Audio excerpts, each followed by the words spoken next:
अस्सलाम वालेकुम, आप देख रहे हैं तलाश अनीक नाजी के साथ। पाकिस्तान के वज़ीर-ए-आज़म नवाज शरीफ दौरा अमेरिका के लिए रवाना हो चुके हैं। इस वक्त वो लंदन में मौजूद हैं, जहां चंद घंटे क़याम के बाद वो अमेरिका के लिए रवाना हो जाएंगे। कल उनकी मुलाकात है सेनेटर जॉन कैरी से और बुध के रोज़ 23 अक्टूबर उनकी मुलाकात अमेरिकी सदर बराक ओबामा से होगी। इस दौरे से कितनी तवक्कुआत वाबस्ता की जाएं, यह दौरा कितनी अहमियत का हामिल है, पाकिस्तानी कौम की तवक्कुआत क्या हैं, खदशात क्या हैं और हक़ाइक़ क्या हैं, इस पर हम बात करेंगे।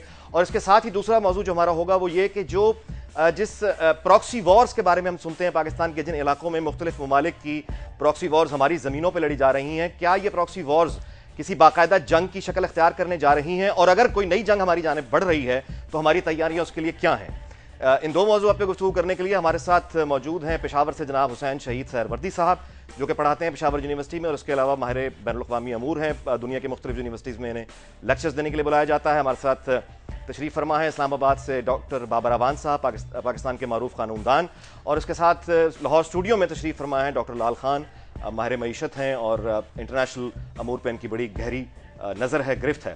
लेकिन गुफ्तगू का आगाज़ हम करेंगे पाकिस्तान के मशीर खारजा सरताज अजीज़ से, जो कि टेलीफोन लाइन पर हमारे साथ मौजूद हैं, और उनसे हम वज़ीर-ए-आज़म पाकिस्तान के दौरे अमेरिका के हवाले से कुछ सवाल पूछते हैं। सरताज अजीज़ साहब, पहले तो ये बताइए कि मुलाकात जो होने जा रही है वज़ीर-ए-आज़म नवाज शरीफ अमेरिकी सदर की, हमारे एजेंडे पर सारे फहरिस्त कौन से इशूज़ हैं? लेकिन एजेंडे में तो सारी चीज़ें हैं। इकनॉमिक रिलेशनशिप भी है, जिसमें एनर्जी भी आती है, ट्रेड भी आती है, मार्केट एक्सेस, और उसके बाद सिक्योरिटी के इश्यूज हैं, और जाहिर है कि जो ओवरऑल रिलेशनशिप है अफगानिस्तान के हवाले से वो भी काफ़ी अहम है। तो एजेंडा तो मेरा ख्याल है काफ़ी कॉम्प्रिहेंसिव है। जो मेन मकसद है वो ये है कि 2014 में जब अमेरिकन और नेटो की फोर्सेस अफगानिस्तान से चली जाएंगी तो एक नया रिलेशनशिप का दौर शुरू होगा, क्योंकि पिछले 10 साल में अमेरिका का और पाकिस्तान का रिलेशन अफगानिस्तान के हवाले से अहम रहा है। यानी वो पाकिस्तान को अफगान लेंस से देखा करते थे। तो अब एक नया रिलेशनशिप इसमें डेवलप होना चाहिए जो ट्रांजैक्शनल ना हो, स्ट्रेटेजिक हो, लॉन्ग टर्म। और उसमें एक दफ़ा कोशिश हुई थी 2010 में स्ट्रेटेजिक डायलॉग शुरू करने की, और उसके 3 सेशन भी हुए, मार्च, जुलाई और अक्टूबर 2010 में। लेकिन फिर 2011-12 में बहुत से वाक़यात हुए जो नाखुशगवार थे और अनफॉर्चुनेट थे, उसकी वजह से वो डायलॉग सस्पेंड हो गया। तो अब वो हम उसको पिकअप करेंगे, उसमें वक्त लगेगा, क्योंकि क्या क्या एलिमेंट्स हैं जिसकी बेसिस पर ये नया रिलेशनशिप बिल्ड हो सकता है। तो उसमें ज़ाहिर है कि हमारे इकनॉमिक और इन्वेस्टमेंट तो ज़रूरी है, लेकिन जो इस इलाके में जो अमेरिकन कंसर्न है, अफगानिस्तान में अमन का मसला है, हमारे यहाँ रीजनल ताल्लुकात का मसला है, वो सारी चीज़ों में हमारी पॉलिसियाँ काफ़ी हद तक पॉजिटिव हैं।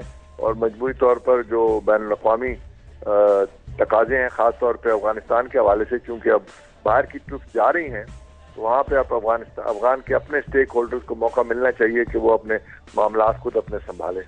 तो इस हवाले से मैं समझता हूँ कि ये दौरा हमारी फॉरेन पॉलिसी और ताल्लुकात बेहतर करने में काफ़ी मुफीद और मुस्बत साबित होगा।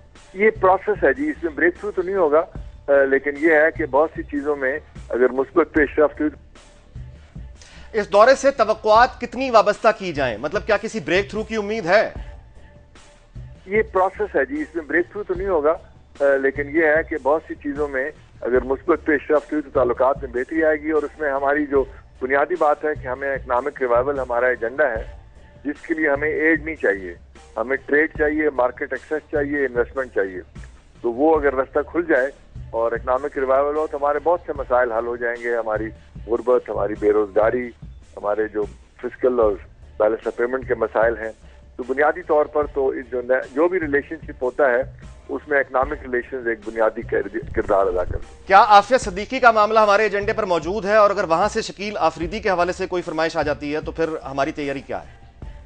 ये ज़्यादातर कानूनी मसले हैं। आफिया सिद्दीकी के हवाले से तो हमने एक्शन लिया है कि यूरोपियन जो निज़ाम है प्रिजनर्स की, उसका अपने अपने इलाके में गुजारने का, वो अमल जब हो जाए तो उस वक्त इसको रेज करेंगे, क्योंकि उसमें दोनों हुकूमतों की मर्जी की जरूरत होती है कि वो ये नहीं कि वो रिहा हो जाते हैं, जो प्रिजन बाकी टर्म है वो अपने वतन में गुजारते हैं। तो अगर यूरोप के निज़ाम में हम शामिल हो जाए तो वो अमेरिका भी उसे एक्सेप्ट करता है। तो वो है। और शकील अफरीदी का भी कानूनी मसला है, जब तक ये प्रोसेस नहीं चलेगा तो उस तक इस पे क्या, लेकिन वो इस जो निज़ाम है उसमें नहीं आता, क्योंकि वो कैदी अमेरिकन नहीं है, पाकिस्तानी है और यहाँ के कानून के मुताबिक। जी बहुत बहुत शुक्रिया आपका, गुफ्तगू का आपने टाइम दिया। डॉक्टर साहब फरमाइएगा, मैं आपसे मुखातिब हूँ कि गुफ्तगू आपने सुनी। अच्छा, अब कानूनी मसाइल का जो जिक्र सरताज अजीज साहब ने किया है डॉक्टर साहब, इसके हवाले से रोशनी डालिएगा कि आफिया सिद्दीकी को पाकिस्तान के हवाले करने में क्या दुश्वारी है, और अगर वो शकील आफरीदी की रिहाई का मुतालबा करते हैं तो हमारे पास क्या डिफेंस है? पहले तो ये है कि बड़ी अच्छी हिस्से मिजाज सरताज अजीज साहब की, मैं उसकी दाद देना चाहता हूँ। और दूसरा ये है कि इन्होंने खुल के सारी बात कह दी है आगाज़ में ही। मेरे ख्याल में किसी तबसरे की गुंजाइश सवाए जो कानूनी अमूर हैं उनके नहीं रह गई। इन्होंने कहा है कि आफिया सिद्दीकी का मसला तो हम तब उठाएंगे जब कोई एग्रीमेंट होगा, कोई ट्रीटी होगी। पता नहीं वो किस तरह से कह रहे थे कि कैदी गुजारने की, वो ज़माना तो चला गया, अब तो कैदियों का एक्सचेंज होता है, वो ज़माना है।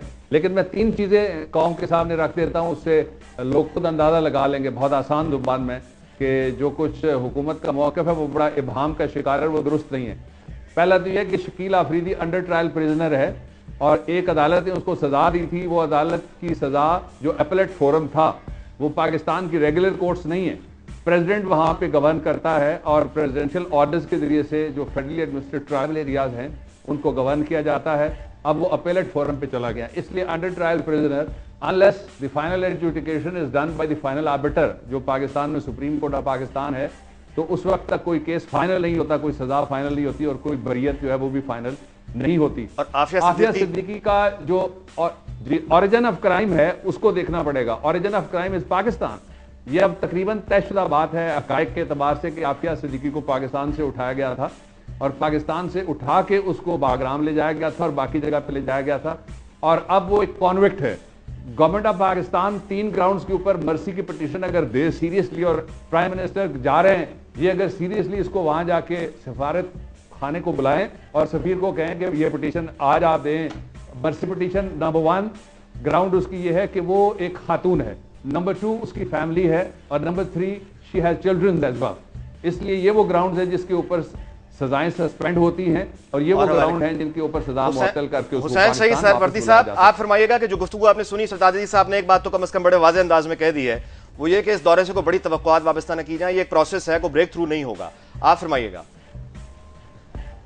सबसे पहली बात तो ये है कि उन्होंने ये कहा है कि वहाँ पर पाकिस्तान और अमेरिका के दरमियान मईशत के लिहाज से, इक्तिसादी लिहाज से जो ताल्लुकात हैं उन पर ज़्यादा बातचीत होगी। मुझे हैरत इस बात पर हो रही है कि पाकिस्तान में जबकि लॉ एंड ऑर्डर सिचुएशन इतनी बुरे हालों में है, जबकि पाकिस्तान की हर शहर की और ख़ास तौर से खैबर पख्तूनख्वा और फिर उसमें ख़ास तौर से पेशावर की ईंट से ईंट बज गई है, और हम देख रहे हैं कि किस तरीके से मुख्तलिफ किस्म के तालिबान की ऑर्गेनाइजेशन यहाँ दंदनाती फिर रही हैं, और पाकिस्तान एक civil war kind of situation से, मोर और less civil war kind of situation से गुजर रहा है। ऐसी सूरत हाल में कौन आएगा पाकिस्तान में इक्तिसादी लिहाज से इन्वेस्टमेंट करने के लिए?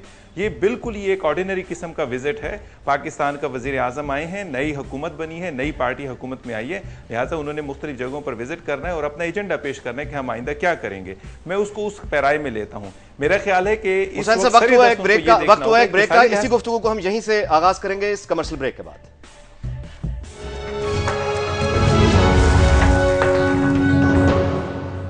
Welcome back. गुफ्तगू जारी है वज़ीर आज़म पाकिस्तान के दौरे अमेरिका पर। जी डॉक्टर लाल खान साहब फरमाइएगा कि आप जैसे सरताज अजीज साहब ने एक तो बात वाज़ेह तौर पे कर दी कि ब्रेक थ्रू की तवक्को नहीं है, ये एक प्रोसेस है, प्रोसेस ही चलेगा।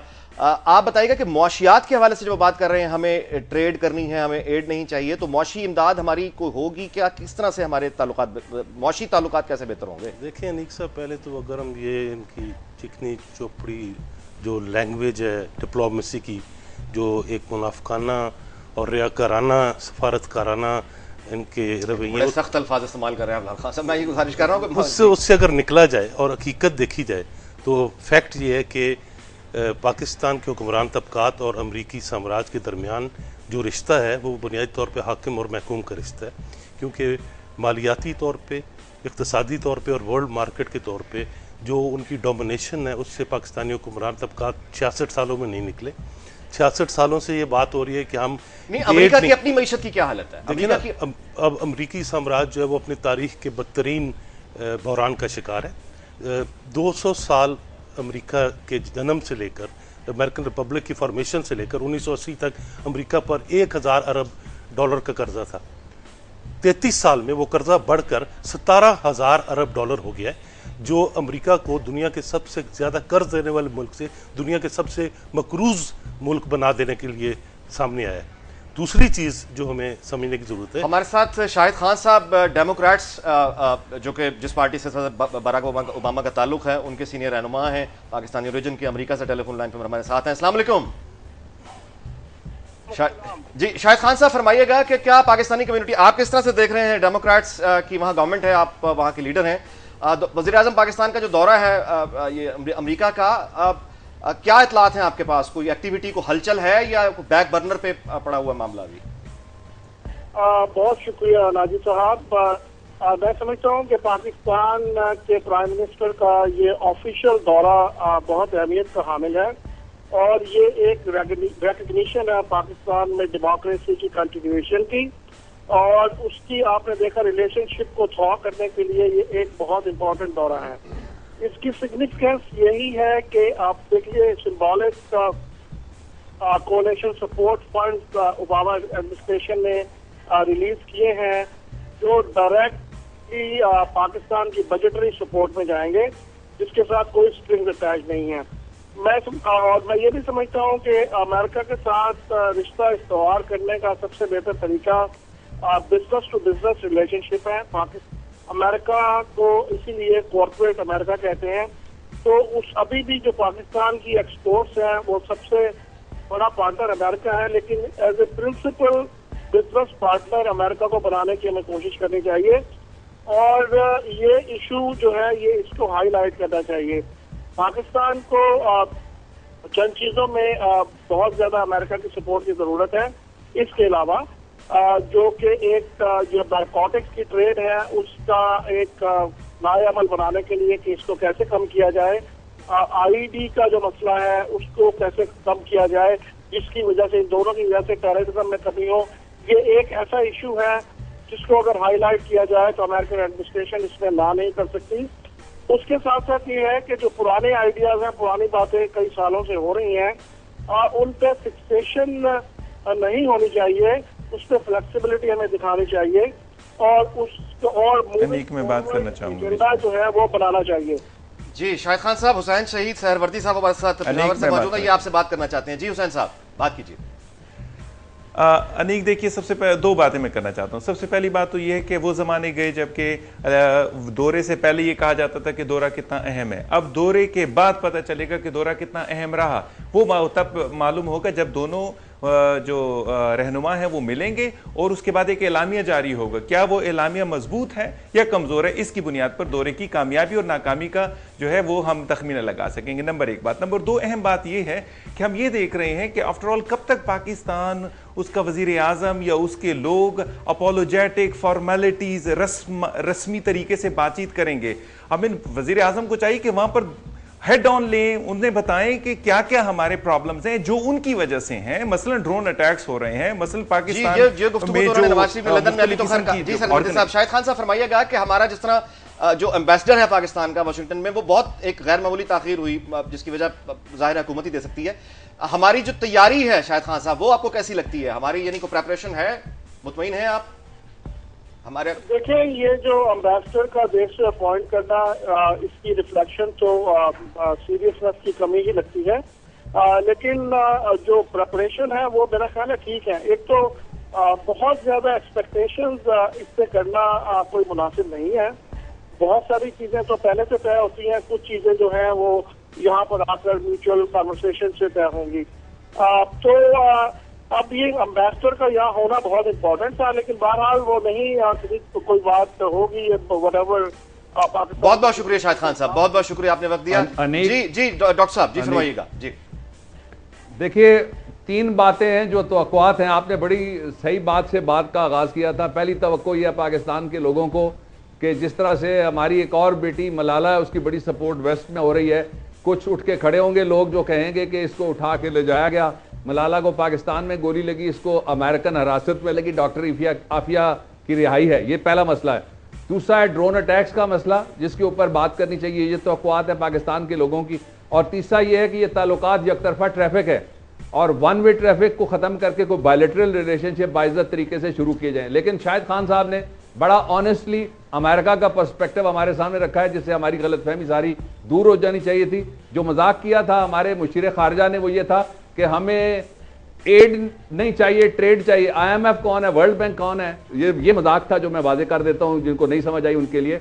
3 बातें जो शायद ने कही हैं, पहली तो ये थी, उन्होंने कहा कि ये जो कोएलिशन सपोर्ट फंड है ये अब बजटरी सपोर्ट हो जाएगा। ये तो हमारे साथ धोखा है।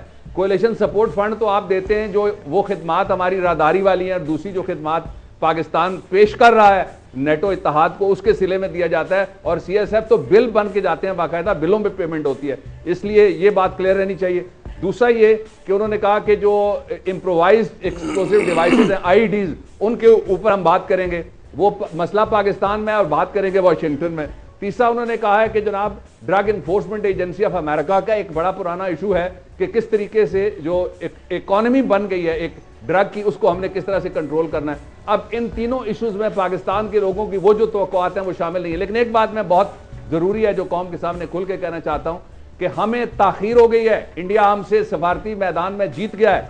हम फंसे हुए हैं 2 महाजों पे। एक महाज तो यह है कि बरादरान इस्लाम यहां हर किस्म के तोहफे बेचते हैं हमारे, और जब कोई जलजला आता है, बड़ी मुसीबत आती है, तो उनकी तरफ से खजूरों के ट्रक के अलावा हमें कभी कुछ नहीं मिला, या कोई कालीन या कोई खैमा मिल जाता है। इंडिया सबसे बड़ा पार्टनर है इस वक्त मिडिल ईस्ट के अंदर, सारे के सारे अरब ममालिक का बिजनेस का। इसीलिए जब आप मक्का और मदीना शरीफ जाते हैं जियारत के लिए और हरमैन शरीफैन में जाते हैं, तो वहां आपको पाकिस्तान की शाजोर कंपनी के बने हुए ट्रक नहीं मिलते, आपको टाटा कंपनी के ट्रक मिलते हैं जिनमें बैठ के लोग, और बसें मिलती है जिनमें बैठ के आप जियारत के लिए जाते हैं। दूसरी बात जो मैं कहना चाहता हूं वो ये है कि इस वक्त इंडिया ने एक मल्टीनेशनल अपना ग्लोबल व्यू रखा हुआ है, बिजनेस के लिए भी, सफारतकारी के लिए भी, ताल्लुकात के लिए। वो जितना अच्छा दोस्त है रूस का, उतना ही अच्छा पार्टनर है। जी दुरुस्त फरमा रहे हैं आप। इस मौजू पर हम बाद में आएंगे, बिल्कुल इस मौजू पर हम बाद में आएंगे जब हम उस जंग की बात करेंगे जो जाहिर है डिबेट आपने इनिशिएट की। लाल खान साहब से पूछते हैं कि ये जिस मईशत की आपने अमेरिका की बात की, आप सिर्फ अपनी बात जरा मुकम्मल कीजिएगा कि ये एड और ट्रेड को वजाहत कीजिएगा कि क्या ये मुमकिन है। जी बताइए लाल खान साहब। देखें जी, पहले तो जो 1944 में ब्रेटन वुड्स एग्रीमेंट हुआ था, उसके तहत जो वर्ल्ड मार्केट थी उसको इस तरह डिज़ाइन किया गया कि जो तरक्की याफ्ता साम्राज्य ममालिक थे उनके जो प्रोडक्ट्स हैं, मैन्युफैक्चर्ड प्रोडक्ट्स हैं, वो बहुत महंगे हों, और हमारे जो खाम माल और इस किस्म की जो पैदावार है उसको सस्ता किया जाए, जिससे एक इम्बैलेंस ऑफ ट्रेड हो। उस इम्बैलेंस से ट्रेड से जो बजट में डिफिसिट है, ट्रेड में डिफिसिट है, उसको पुर करने के लिए IMF और वर्ल्ड बैंक को कहा कि आप कर्जे दें, कर्जों पर आपको सूद देना पड़ता है। इस तरह ये इस्तेहसाल दूसरी आलमी जंग के बाद एक तरतीब से, एक प्लानिंग से, एक कंस्पिरेसी से जारी किया गया, और वो कर्जा बढ़ता चला गया, जिस वजह से आप देखते हैं कि पाकिस्तान की मईशत का, बजट का सबसे बड़ा हिस्सा साम्राज्य कर्जों में लग जाता है। ना रोटी पर कुछ है मिलता है, ना तालीम पर मिलता है, ना इलाज पर मिलता है। जो बुनियादी जरूरियात इंसान है कि है वो महरूम है। लॉर्ड मैं आपसे हुसैन शाहिद सरवरदी साहब आपकी तरफ आऊंगा और आपसे गुजारिश करूंगा कि जिस लॉ एंड ऑर्डर की जो बात हो रही है, ड्रग्स की जो बात हो रही है, आप उस इलाके में बैठे हैं, वो जो टेररिज्म का सबसे ज़्यादा मुतासर है।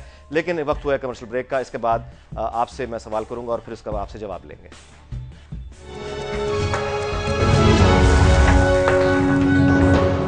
जी हुसैन शाहिद सरवरदी साहब, आपसे गुफ्तगू का आगाज करूंगा। बाबर अवान साहब का एक थीसिस है, आजकल जो ये गुफ्तगू भी कर रहे हैं, हुसैन शाहिद सरवरदी साहब आपकी नजरों से गुजरा होगा कि, और लाल खान साहब का भी है कि प्रॉक्सी वॉर्स जो यहाँ पे लड़ी जा रही हैं ये शायद किसी ऑफिशियल जंग में कन्वर्ट होने जा रही हैं। आप बताइएगा हुसैन शाहिद सरवरदी साहब कि क्या आपको का कोई नई जंग, आप तो पहले कह रहे हैं हम तो पहले एक सिविल वॉर लाइक सिचुएशन में फंसे हुए हैं, क्या कोई बाकायदा जंग आती है आपको नजर आ रही है? देखिए, सबसे पहले तो ये देखना होगा कि क्या अफगानिस्तान की जंग इतनी जल्दी सिमट जाएगी। हम देखते हैं कि 2014 के बाद जबकि अमेरिकी फौजें यहाँ से निकल जाएंगी, सब कुछ खैर हो जाएगी, सब कुछ ठीक ठाक हो जाएगा, ऐसा नहीं है। वो बजाते खुद उसके अपने रिपरकशन हैं, उसके अपनी कुछ असरात होंगे जो कि मज़ीद 5-6 साल के लिए रहेंगे। ऐसी सूरत हाल में प्रॉक्सी वॉर का, एक और प्रॉक्सी वॉर का शुरू होना, फॉर एग्जांपल मैंने कुछ राइटिंग्स पढ़ी हैं जिसमें यह अंदाज़ा हो रहा है कि पाकिस्तान में कोई ऐसा सिलसिला शुरू होगा।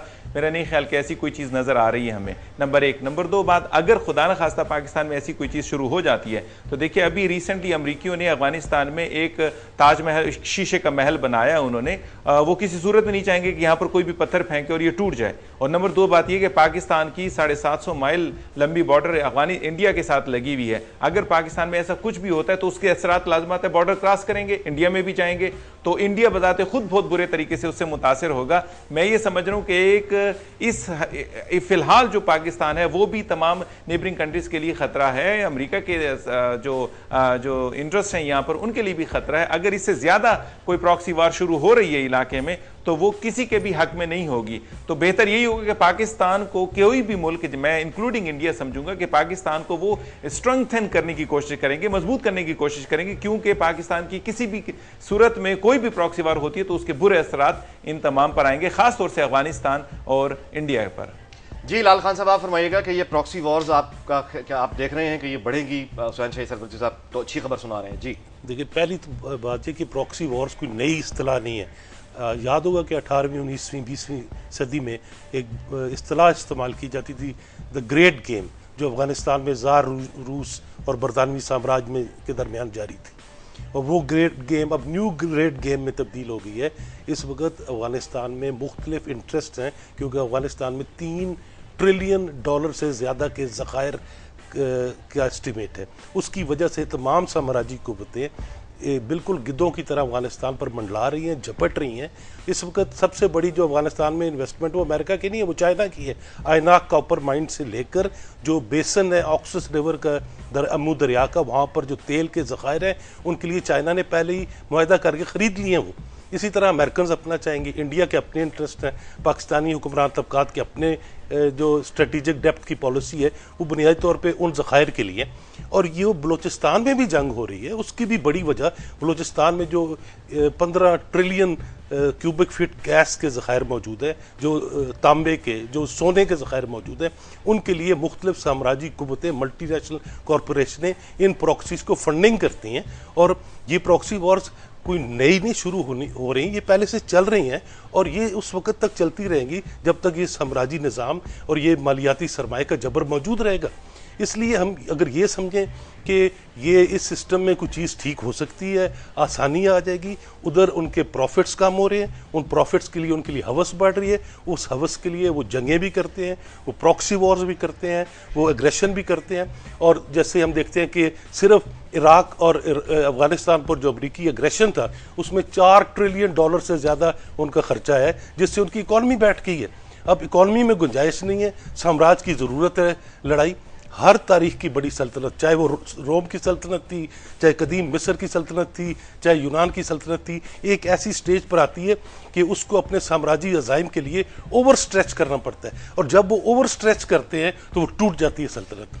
नेपोलियन के 15 भाई थे, जब 15वां भाई बादशाह बना मिस्र का तो नेपोलियन की मां को लोगों ने मुबारक दी कि तुम्हारे 15 के 15 बेटे जो है वो बादशाह बन गए। उसने कहा अब सारे बन गए तो अब इनका वक्त कम है, और हम देखते हैं कि किस तरह नेपोलियन जो एम्पायर थी फ्रांस की वो कोलैप्स कर जी। हुसैन शाही अमेरिका की इस वक्त ये सिचुएशन है कि वो ओवर स्ट्रेच्ड है, और ओवर स्ट्रेच में अंदर से माशी तौर पर खोखला हो चुका है। जो गवर्नमेंट शटडाउन में हमारे सामने आया है, जो डेट सीलिंग उसमें हमारे सामने है कि अमेरिकन इकॉनमी इस वक्त अंदर से बिल्कुल खोखली हो चुकी है। चाइना, सऊदी अरेबिया और दूसरे मुल्क उसके ट्रेजरी बॉन्ड्स न खरीदे तो dollar as a reserve currency खत्म हो। जी जी जी हुसैन साहब जी। अनीक, मेरा ये ख्याल है, देखिए ये बहुत जज्बाती बात की है।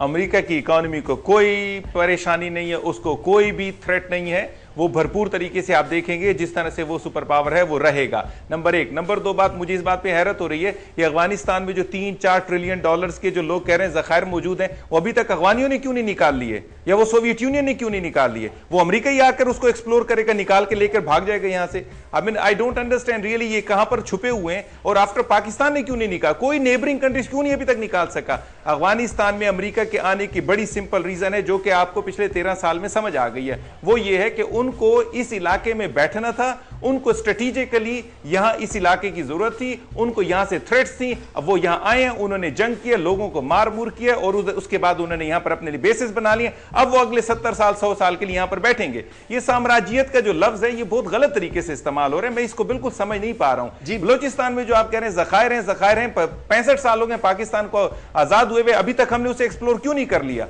जी तमाम चीजें सिक्योरिटी ओरिएंटेड है, मेहरबानी कीजिए इसको इक्तिसाद की तरफ मत लेकर जाएं। इक्तिसाद की अपनी लैंग्वेज है। बाबर अवान साहब को मैं इंक्लूड करना चाहूंगा, मैं डॉक्टर साहब से भी चुका, मैं डॉक्टर साहब से सवाल करना चाहूंगा। डॉक्टर साहब, हुसैन शहीद सरवर्दी साहब का ये कहना है कि वो जो आपकी गुफ्तगू है, जो आपका थीसिस है एक नई जंग का जिस तरफ हम बढ़ रहे हैं, वो ये कहते हैं कि ऐसा कुछ उन्हें नहीं दिखाई देता कि ऐसा कुछ होने जा रहा है, क्योंकि अफगानिस्तान से अमेरिकन फौज के विड्रॉल के बाद भी हालात वहीं खराब रहेंगे। और उनका ये भी कहना है कि रीजनल पावर्स भी नहीं चाहेंगे कि पाकिस्तान मजीद डिस्टेबलाइज हो।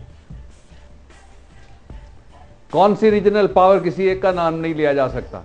देखिए जो रीजनल पावर है वो दो किस्म की हैं।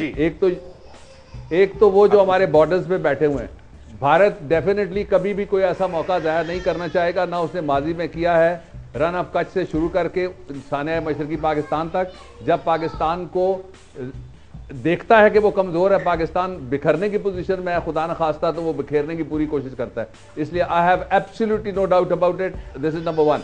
और तसलसल के साथ आप देख लीजिएगा पिछले जो 4-5 साल थे उसमें ये भारत की ना लैंग्वेज थी, ना ये डिक्शन था। अमन की आशा चल रही थी, लेकिन अब जंग की भाषा चल रही है वहां पे। और LOC आपका इतना गर्म हुआ है जितना पिछले 10 सालों में अशरे में पहली दफा इस कदर एस्केलेशन वहां पे बॉर्डर के ऊपर जो हमारा ईस्टर्न बॉर्डर है उस पे। Therefore I have absolutely no doubt about it, I am clear about it. दूसरा जो आपका वेस्टर्न बॉर्डर है वो इतना फ्रेजाइल है कि आपको पता ही नहीं है कि आपका बॉर्डर कहां पे है। और बड़ी मुश्किल के साथ हमने पिछले कुछ सालों में हमारी सिक्योरिटी फोर्सेस ने उस बॉर्डर को आइडेंटिफाई करके उस बॉर्डर के ऊपर अपनी जो कोई थोड़ी बहुत जो जितनी की जा सकती थी हिफाजत के इंतजाम वो किए हैं। फिर दूसरा, आप रीजनल किस ताकत को इंटरेस्ट है पाकिस्तान में, मुझे उसका नाम बता दीजिए। जी हुसैन साहब, इस वक्त हम अकेले हैं, हमें याद रखना पड़ेगा। मैं कंप्लीट जी। इस वक्त हम अकेले हैं, हमें याद रखना पड़ेगा। मैं जो पहले बात कर रहा था ना कि भारत सफारती मैदान में हमसे आगे निकल गया है, वो सारी दुनिया की सारी बड़ी पावर्स के साथ ग्लोबल बिजनेस के अंदर उनका पार्टनर है, कहीं पे सेमी फिनिश्ड गुड्स के अंदर और कहीं वो दूसरी सूरतों में पार्टनर है। मैंने कुछ नाम भी ले लिए, बाकी लेने की जरूरत नहीं है। अब एक बात आप याद रख लीजिए कि इस वक्त वो लोग और वो ताकतें मौजूद हैं, दुनिया के अंदर भी हैं और रीजन के अंदर भी हैं, जो पाकिस्तान की स्टेबिलिटी नहीं चाहती। इसमें हमारा अपना कसूर है, हमें अंदर से ज्यादा मार पड़ रही है, इसमें भी कोई शक व शुबा नहीं है। लेकिन ये कोई साजिशी थ्योरी नहीं है कि कुछ ताकतें ऐसी हैं जो पाकिस्तान की स्टेबिलिटी नहीं चाहती। अगर ऐसा नहीं है तो फिर हम 1979 से लेके पहले स्कड मिसाइल का निशाना भी पाकिस्तान बनता था और अब बाकी जो हमले होते हैं उनका निशाना भी पाकिस्तान बनता है। मैं समझता हूं कि हमें आंखें खोलने की जरूरत है 2 लेवल्स के ऊपर। एक तो जो हमारा बैरूनी महाज है, हम बिजनेस की बात कर रहे हैं, मुझे किसी जगह पे भी आप यकीन कीजिए कि सफारतकारी नजर नहीं आ रही पाकिस्तान के अंदर। डॉक्टर साहब, वक्त हुआ है कमर्शियल ब्रेक का, इसी बात को यहीं से आगे बढ़ाएंगे, लेकिन इस कमर्शियल ब्रेक के बाद।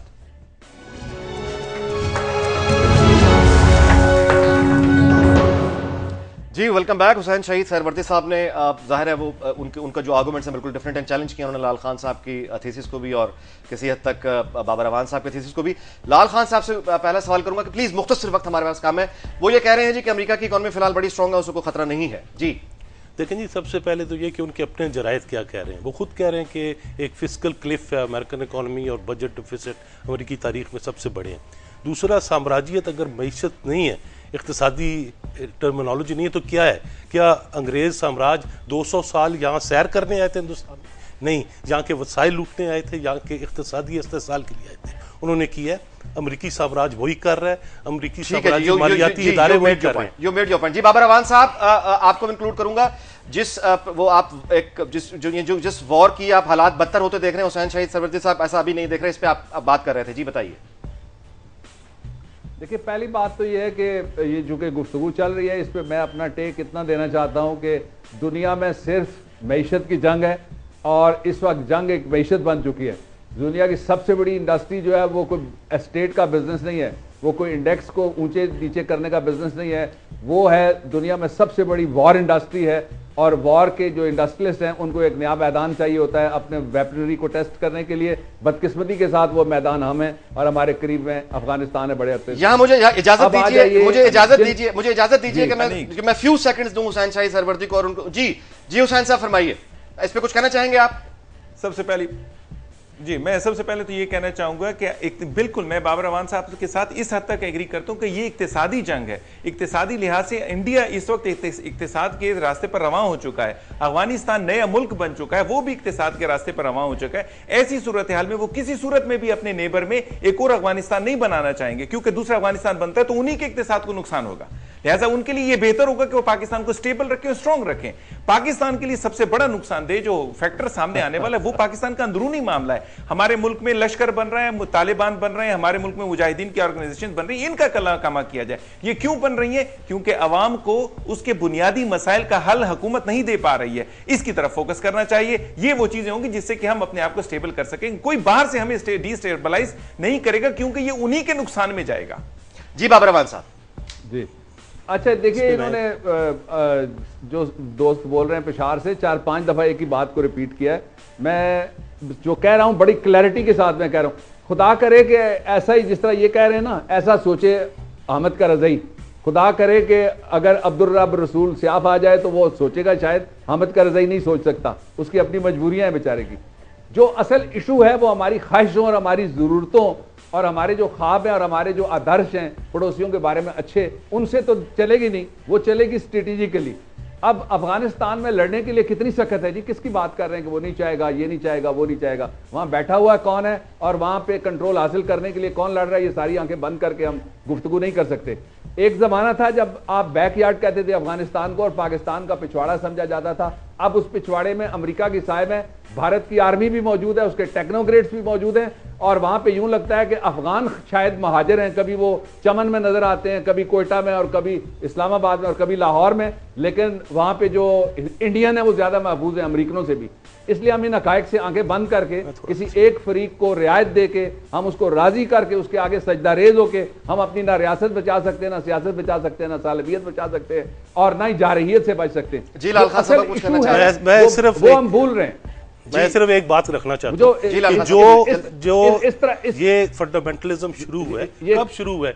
जब रूसी फौजें नहीं आई थी उस वक्त जो ज़बिग्नेव ब्रेजेंस्की था, जो जिमी कार्टर का नेशनल सिक्योरिटी एडवाइजर था, उसने खुद तस्लीम किया कि हमने अफगानिस्तान में जून 1978 में इस्लामिक फंडामेंटलिस्ट मुजाहिदीन की इन्फिल्ट्रेशन शुरू कर दी थी। जी बाबर 33 साल से ये जो अमेरिका फंडिंग से हो रहा है, आप ये कह रहे हैं कि फंडिंग सवाल है। जी बाबर साहब, इशू क्या है जो बता कि पाकिस्तान की अनीक साहब, बड़ा सीधा सवाल है कि पाकिस्तान की इन चैलेंजेस से निमटने के लिए और इन चैलेंजेस को मिटाने के लिए और आगे बढ़ने के लिए 3 सतह पे तैयारी आपकी हो सकती है। एक आपकी अफवाज है, वहां कोई तैयारी होगी, डेफिनेटली होनी चाहिए। दूसरी आपकी पॉलिटिकल लीडरशिप है, वहां पे किस कदर बंजर सरजमीन है वो पूरी कौम को नजर आ रही है। और तीसरी जगह आपकी जो पॉलिटिकल इस्टेब्लिशमेंट है उनके अंदर किस कदर हम आंगी है वो आगे होके बढ़ सकते हैं। उसका नतीजा आपने देख लिया। एपीसी बुलाई गई, वहां जो उनको पता नहीं क्या क्या कहते थे, उन्होंने कहा जी गुफ्तगू करें। जब गुफ्तगू का मौका दिया गया तो हमारे वज़ीर आज़म अमेरिका दौड़ गए पहले पूछने के लिए कि हम गुफ्तगू करें। हुसैन साहब को यहाँ पे इंक्लूड करेंगे। जी हुसैन साहब, फरमाइए। हुसैन शहीद सरवर्दी साहब, अच्छा उनसे लाइन ड्रॉप हो चुकी है। जी लाल खान साहब कुछ कहना चाह रहे हैं? मैं सिर्फ ये कहना चाह रहा था कि हमें समझने की जरूरत है कि अमरीकी साम्राज्य और इस्लामी बुनियाद परस्ती एक सिक्के के 2 रुख हैं। ये खुद उन्होंने तस्लीम किया, हिलरी क्लिंटन ने तस्लीम किया है कि हमने अफगानिस्तान के सौर इनकलाब को जो 1978 में आया था नूर मोहम्मद तरकई की लीडरशिप में, उसको डिस्टेबलाइज करने के लिए ये सारा कुछ पैदा किया था। उसामा बिन लादेन को दुरुस्त है। वो अगर हम इसको सवाल ये है बाबर रहमान साहब से, सवाल ये है कि अब हल क्या है? यानी जो ग्रुप सब बन चुके हैं वो बन चुके, कैसे बने ये तो बहस मुबाहिसे का वक्त गुजर गया, अब क्या करें? देखिए हल आप नेशनल कंसेंसस के साथ कर सकते हैं। कंसेंसस इस बात से है कि आप गुफ्तगू करें। क्यों नहीं वजीर आजम उस टीम की सरबराही करते जो गुफ्तगू करे?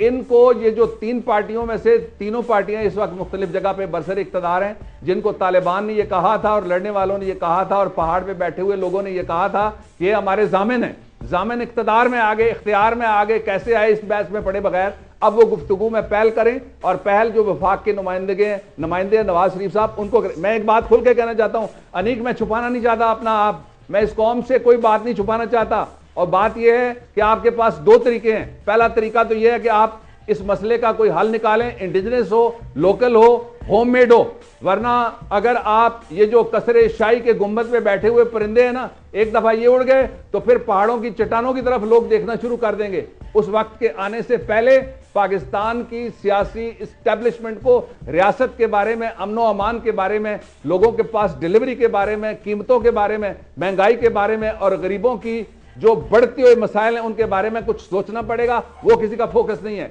यूं लगता है कि बिजनेस ट्रिप पे सारे आए हुए हैं।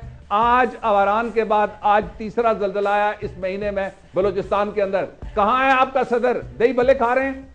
कहां है आपके वजीर आजम? कहां है आपकी हुकूमत? कोई गया है वहां से जाके? कोई खड़ा हुआ है? फिर वही हैं जो मारे जाते हैं, उनको हम फिर आगे करते हैं कि जाओ बच्चों और शहादतें दो, जाओ बच्चों और कुर्बानियां दो, और इक्तदार और इख्तियार के मजे जो है वो एक अलग क्लब है पाकिस्तान के अंदर। 200 लोगों का और 2000 यहाँ पे एक जो पार्लियामेंटेरियंस हैं उनका ये क्लब है, उससे बाहर बात जाती नहीं है। मैं नहीं समझता कि कोई रियासत इस तरीके से आप चला सकते हैं, ख्वाहिशों के साथ और ख्वाबों के साथ चला सकते हैं। चलाने के लिए आपको कोई रोड मैप बनाना पड़ेगा, और रोड मैप होममेड होना चाहिए। जी डॉक्टर साहब, वक्त प्रोग्राम का खत्म हुआ। Thank you very much. शोर करके बाहर मत भागें। जी जी, you made your point doctor साहब, thank you very much. Hussain Shahi सरवर्ती साहब के साथ अनफॉर्चुनेटली हमारा राब्ता मुनक़ता हो चुका है। लाल खान साहब, लास्ट फ्यू वर्ड्स। सिंपल बात यह है कि 1978 में जब से ये जहाज शुरू है उस वक्त पाकिस्तान की कुल 5% मीशत ब्लैक इकॉनमी थी। आज पाकिस्तान की 74% मीशत ब्लैक इकॉनमी है, और ये काला धन जो है, ये करप्शन, ये टेररिज्म और ये स्मगलिंग और नारकोटिक्स की बुनियाद पर पूरे मुल्क में एक कैंसर बन गया है। पाकिस्तान का काला धन ऐसा कैंसर है जो इसके जिस्म से बड़ा हो गया। हल बताइए, हल। और जब तक इस कैंसर की सर्जरी रिमूव नहीं होती, जब तक एक सोशलिस्ट रेवोल्यूशन के जरिए आपको खत्म नहीं होता, सर्जरी के दिखाई मतलब करने के काबिल दिखाई देता है मेरे ख्याल में पाकिस्तान के लोगों पर। लाल खान साहब, बहुत बहुत शुक्रिया, तमाम मेहमानों को शुक्रिया। वक्त हुआ जी खत्म। आपसे कल होगी मुलाकात दुनिया न्यूज़ पे रात 10 बजे। देखते रहिए दुनिया न्यूज़।